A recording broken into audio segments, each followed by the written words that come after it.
Champions trophy ಗೆದ್ದ ಭಾರತೀಯ cricket ಆಟಗಾರರಿಗೆ ಬಿಸಿಸಿಐ ಬಹುಮಾನ ಘೋಷಣೆ ಮಾಡಿದೆ. ಟೀಂ ಇಂಡಿಯಾಗೆ ಒಟ್ಟಾರೆ ಘೋಷಣೆ ಮಾಡಿರುವ ಹಣ 58 ಕೋಟಿ.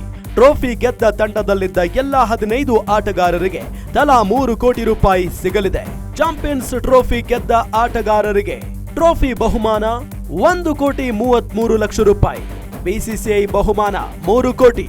ಪಂದ್ಯದ ಸಂಭಾವನೆ 30 ಲಕ್ಷ ರೂಪಾಯಿ. ಒಟ್ಟು 4,63 ಲಕ್ಷ ರೂಪಾಯಿ.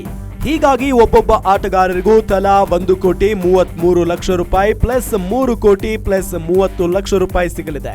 ಅಂದ್ರೆ ಒಬ್ಬೊಬ್ಬ ಆಟಗಾರನಿಗೆ ತಲಾ 4,63 ಲಕ್ಷ ರೂಪಾಯಿ ಸಿಗುತ್ತೆ.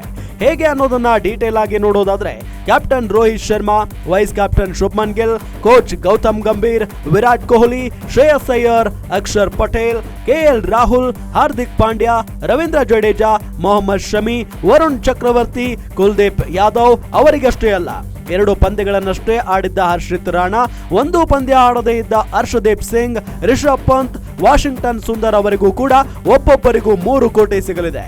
ಇದು ಬಿಸಿಸಿಐ ನೀಡುವ ಬಹುಮಾನದ ಹಣ. ಇನ್ನು ತಂಡದ ಸಹಾಯಕ ಕೋಚ್ ಸಿಬ್ಬಂದಿ, ಮ್ಯಾನೇಜರ್ಗಳ ಸಪೋರ್ಟಿಂಗ್ ಸ್ಟಾಫ್ಗೆ ಕೂಡ ತಲಾ 50 ಲಕ್ಷ ರೂಪಾಯಿ ಸಿಗಲಿದೆ. ಕಳೆದ ವರ್ಷ ಟಿ20 ವಿಶ್ವಕಪ್ ಗೆದ್ದಾಗ ಇಡೀ ತಂಡಕ್ಕೆ 125 ಕೋಟಿ ರೂಪಾಯಿ ಘೋಷಣೆ ಮಾಡಲಾಗಿತ್ತು. ಆಗ ತಂಡದ ಕೋಚ್ ಸಿಬ್ಬಂದಿಗೆ ಇದೇ ರೀತಿ ಕಡಿಮೆ ಹಣ ಘೋಷಣೆ ಮಾಡಿದ್ದಾಗ ಅದನ್ನ ಕ್ಯಾಪ್ಟನ್ ರೋಹಿತ್ ಶರ್ಮಾ, ವಿರಾಟ್ ಕೊಹ್ಲಿ ಸೇರಿದಂತೆ ಎಲ್ಲರೂ ವಿರೋಧಿಸಿದ್ದರು. ಬಿಸಿಸಿಐ ಕೊಡದೆ ಹೋದ್ರೆ ಆಟಗಾರರೇ ತಮ್ಮ ಹಣದಲ್ಲಿ ಬಹುಮಾನ ಹಂಚುವುದಾಗಿ ಹಾಗೂ ಅದನ್ನ ಬಹಿರಂಗಪಡಿಸುವುದಾಗಿ ಬೆದರಿಸಿದ್ರು.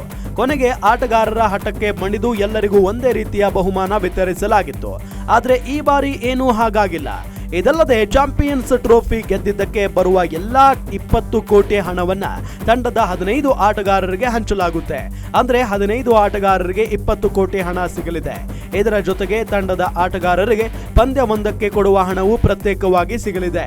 ಇವರಷ್ಟೇ ಅಲ್ಲದೆ ತಂಡದ ಆಯ್ಕೆ ಸಮಿತಿ ಅಧ್ಯಕ್ಷ ಅಜಿತ್ ಅಗರ್ಕರ್ 30 ಲಕ್ಷ ಹಾಗೂ ಆಯ್ಕೆ ಸಮಿತಿಯಲ್ಲಿದ್ದ ಎಲ್ಲರಿಗೂ ತಲಾ 25 ಲಕ್ಷ ರೂಪಾಯಿ ಬಹುಮಾನವಾಗಿ ಸಿಗಲಿದೆ.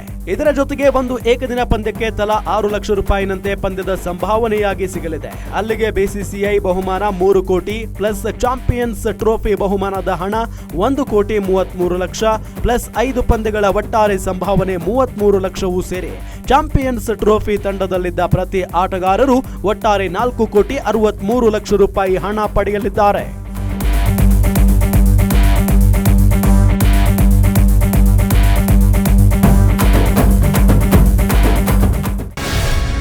ಗ್ಯಾರಂಟಿ ನ್ಯೂಸ್, ಸುದ್ದಿ ಖಚಿತ, ನ್ಯಾಯ ನಿಶ್ಚಿತ.